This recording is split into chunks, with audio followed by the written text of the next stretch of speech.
So, before we leave the topic of asceticism, I want to just touch base with something, and Bree raised a question of, are there any practices that really help us do this work? If I said, well, the real ascesis is staying present to the howl that goes up when our programs are frustrated, okay?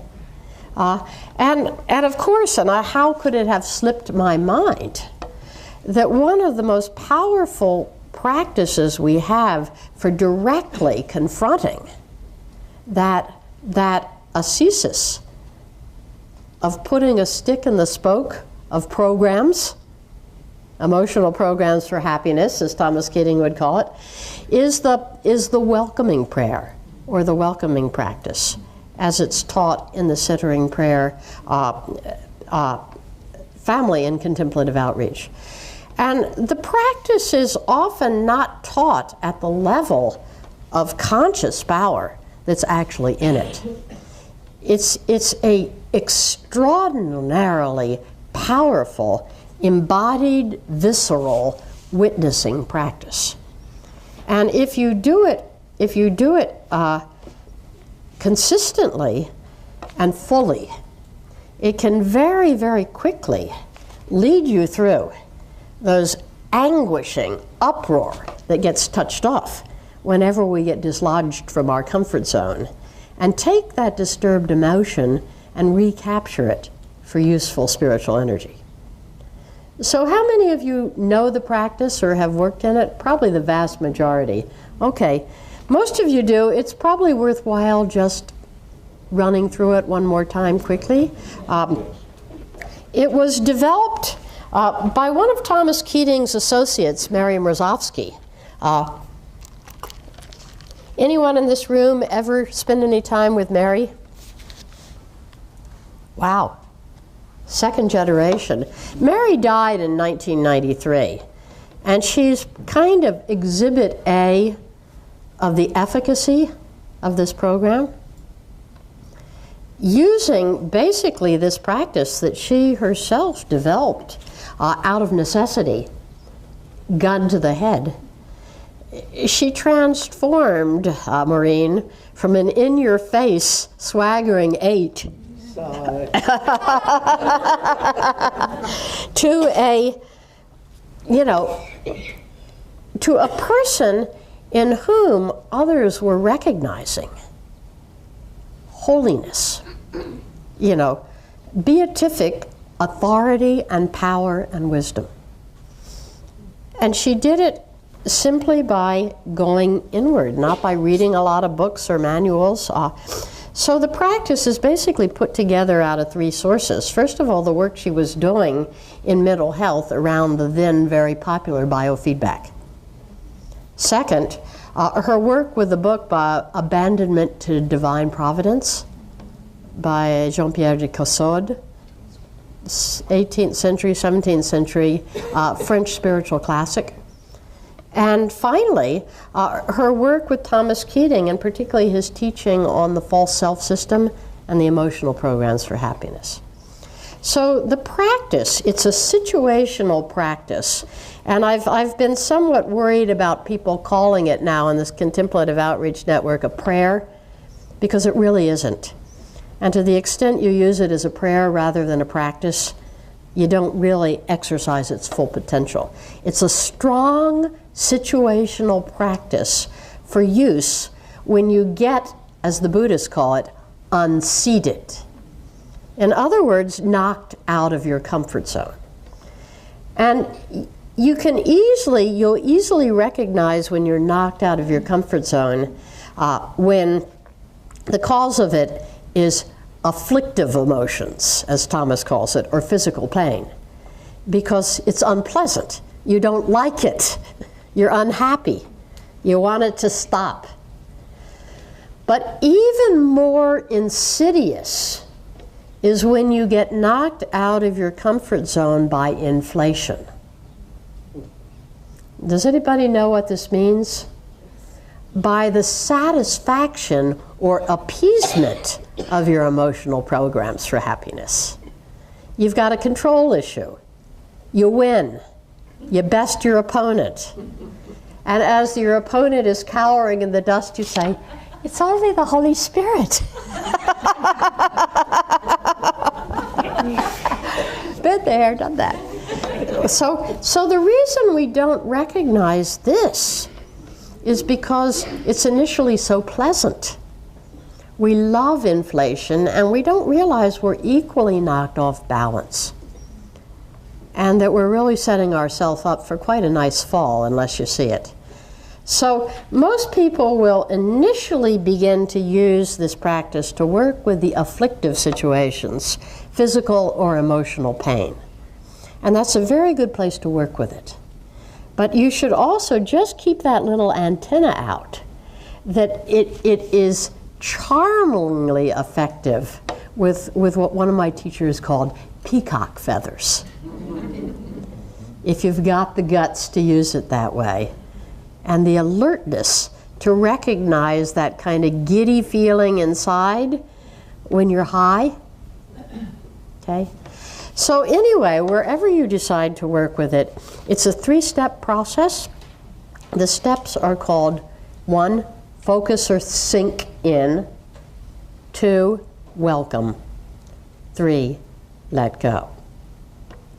So step number 1, focus or sink in, means to become physically aware of this, and we'll call it the upset right now, realizing that this covers the whole spectrum of things we've talked about. Physical pain, emotional pain, physical or emotional giddiness. Okay. The first thing in this first step is to become physically present to what's going on in this upset. Bring your attention to it as sensation in your body. In other words, if you're all of a sudden feeling this spike of rage, let's just see, bring the full of your attention into it, with it, but at the level of sensate feeling. What does this anger feel like? What's happening in my body? Am I getting tight?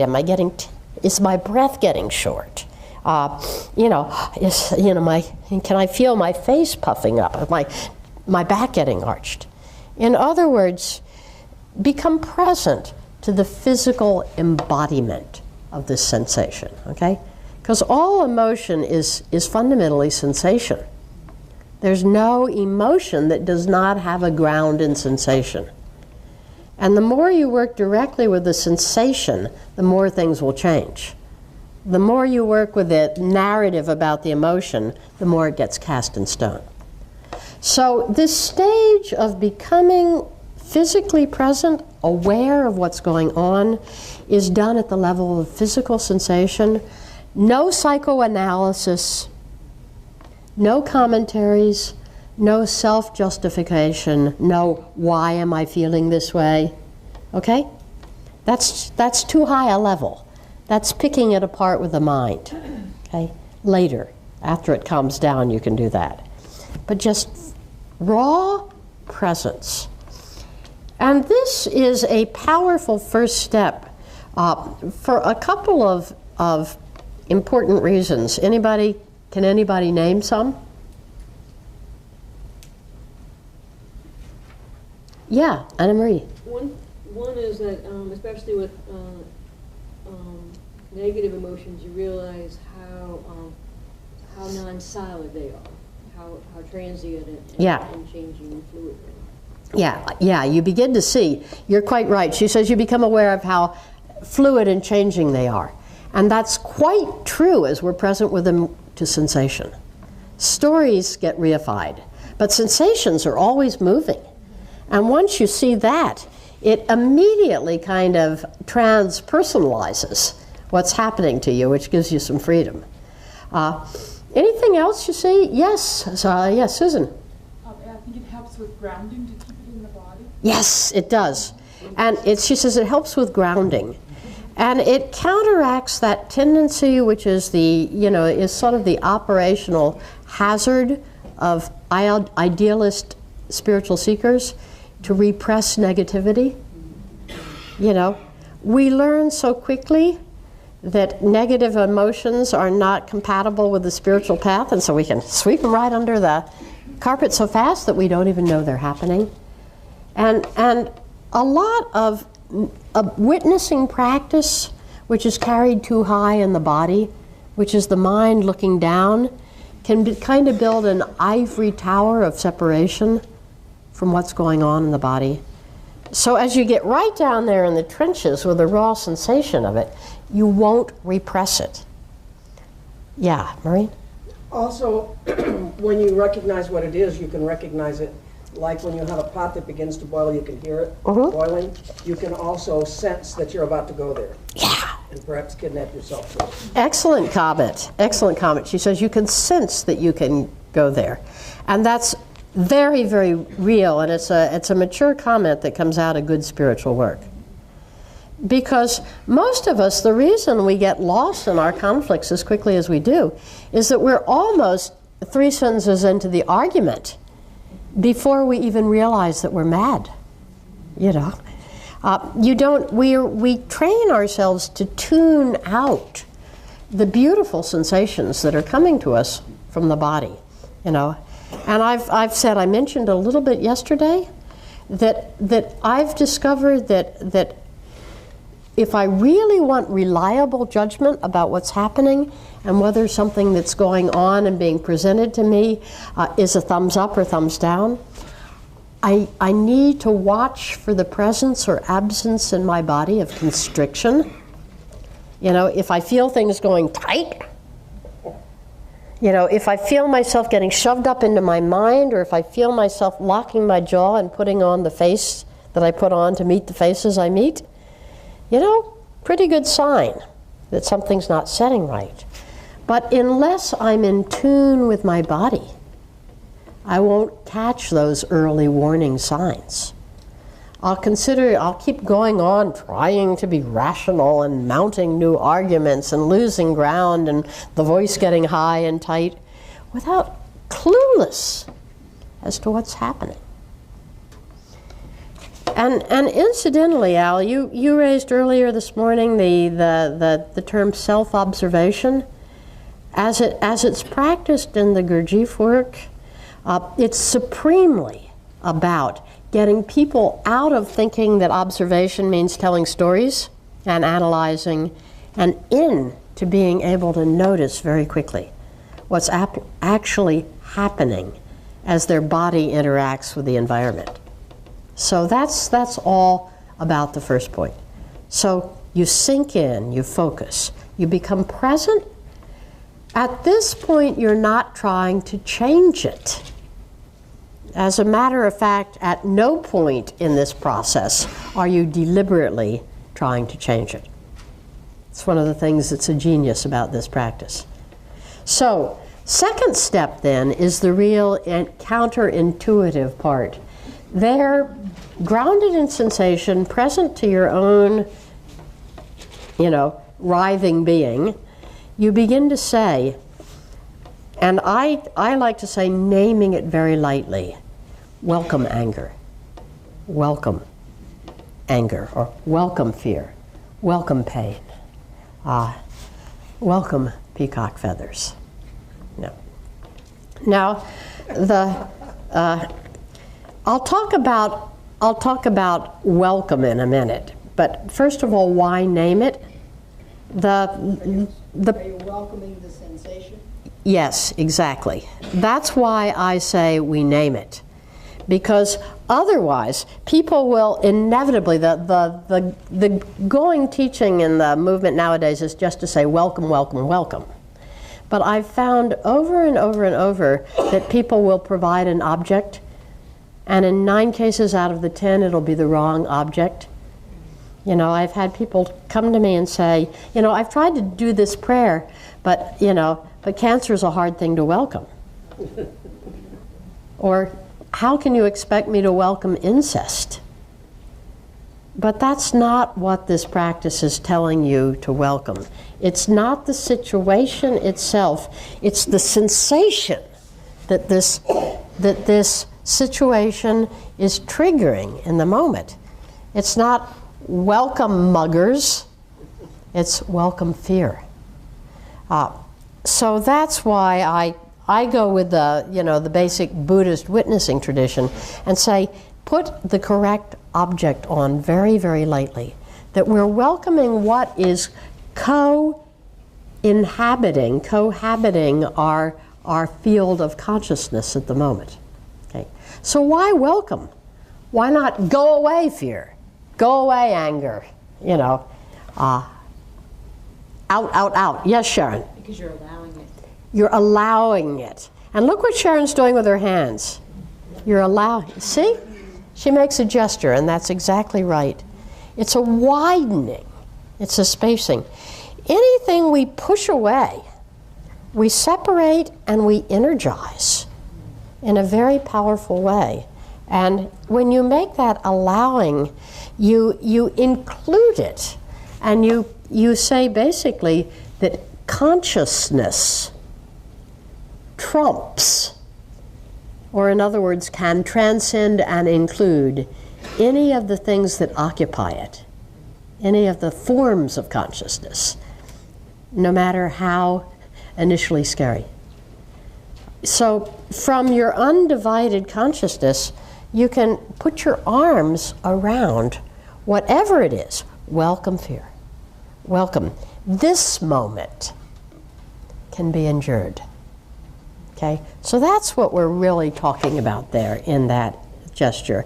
And physiologically, what happens if they hooked you up to an MRI at that moment, in the moment of welcoming, your inner, subtle body, sympathetic, parasympathetic nervous system, all those sort of things would shift from constriction to spaciousness. Profound shift, which, as the Heart Math Institute has documented, chapter and verse, has some amazing results in realigning what parts of the brain are processing the situation and in brain-heart coherence. When we do something with initial let, one of the first things that happen is the brain and heart rhythms go incoherent. They create a chaotic field. When there is spaciousness, they start talking to each other again. They come into entrainment. So the action, while it may sound stupid from an ideological point of view, has profound and instantaneous results in changing the flow of energy through your body. And as the flow of energy changes through your body, the way you perceive the situation out there is going to shift, and therefore the way you respond to the situation is going to shift. So that's the genius of this practice. In that simple act of welcome pain, welcome fear, welcome peacock feathers. Something shifts, and the inner defenses relax, and a new possibility can emerge. So that's the practice. The third part of it is the letting go part. And the most important thing to say about this is don't get to it too fast. It really is only what musicians would call a coda, a little thing tacked on the end when the thing is actually functionally over.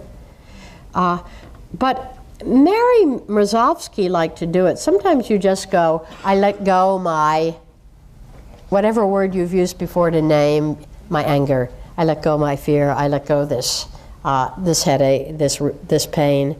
Once again, realizing that this is not a renouncement of the thing forever, but just in the moment, letting it recede. As Anna Marie correctly observed, the nature of sensations is their fluidity. They're always shifting. And if you don't hang on to them by constructing a story around them, they go. They shift. So Mary liked to do a continuous litany here. She said whether it was physical pain, emotional pain, or spiritual or physical intoxication, inflation, she always used the same message, a 4-step litany. I let go my desire for security and survival. I let go my desire for power and control. I let go my desire for esteem and affection. I let go my desire to change the situation. Well, tell me about the first 3, those of you that have studied centering prayer. Emotional programs. Yes, those are Thomas's 3 emotional programs for happiness that run what he calls the false self programs, or using the language we've used today, that they run our conditioned, automatic, reactive, compensatory behaviors, most of them unconscious.